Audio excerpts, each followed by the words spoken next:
Joining me now in our studio is Nationals leader and current Deputy Prime Minister Michael McCormack. Deputy Prime Minister, thank you very much for your time. Thanks, Chris. I want to talk in depth about Tim in just a second. I noticed this afternoon, though, that you've apologised for comments that you made earlier this week about Pacific Islanders and fruit picking.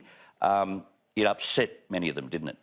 Well, if any offence was taken, none was intended. And just wanted to make the point that many of the South Pacific Islanders come here and work, even in my electorate, and they're always welcome, always will be. They do a mighty job for and on behalf of Australian horticulturalists, indeed Riverina horticulturalists, and may that long continue. Tim Fischer, he'd been fighting leukaemia for almost a decade, hadn't he? But it's interesting, you never saw him in any interview shed a tear. Never complain. Never complain. Selfless. What a great soul. Yeah, selfless. He was always there for others. He was always there with a smile, a warm message. He was the power of positivity.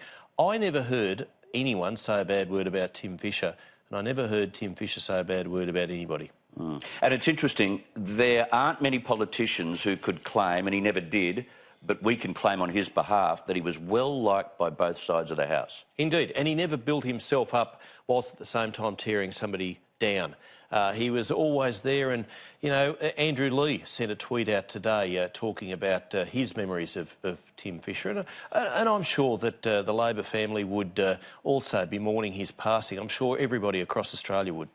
You made a very good point this afternoon in saying that the laws, the gun laws that he created, probably saved a lot of lives. Certainly. And even after his passing will save lives. Yeah, certainly, not probably, certainly. There are people alive today, thanks to Tim Fischer. They would not even know the fact that they are, but they might have been a victim of a domestic violence dispute that, whilst nasty, didn't end fatally.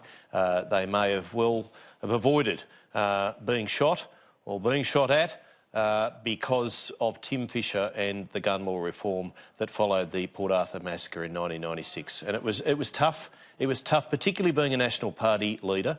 And I know it was tough enough for John Howard, but particularly for Tim, being the National Party leader, being the leader of the party that was there for rural and regional Australians who coveted their guns, who coveted their weapons, who didn't think that the laws needed to be changed because of some lunatic in running around Tasmania. They turned on him in the early stages. They did. And then they came with him. Yep, they came with him, and you know, a lesson there for all of the world, really.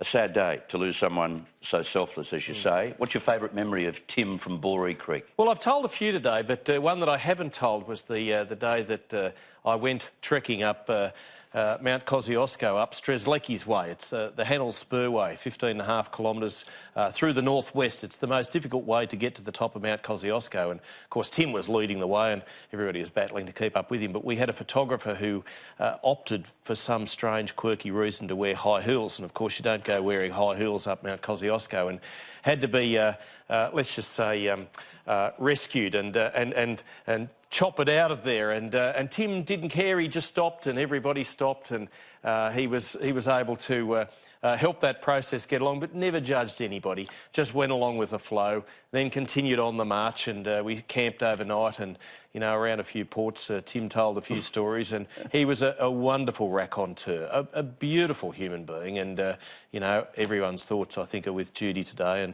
and the boys, Harrison and Dominic. And brave. The story circulating today, which I had never heard of, about Tim in his office, hearing about a siege situation above his office in the immigration department in the Riverina, and he then said to police, well, hold on, why don't I go in with this bloke with a rifle, why don't I go in and try and sort it out?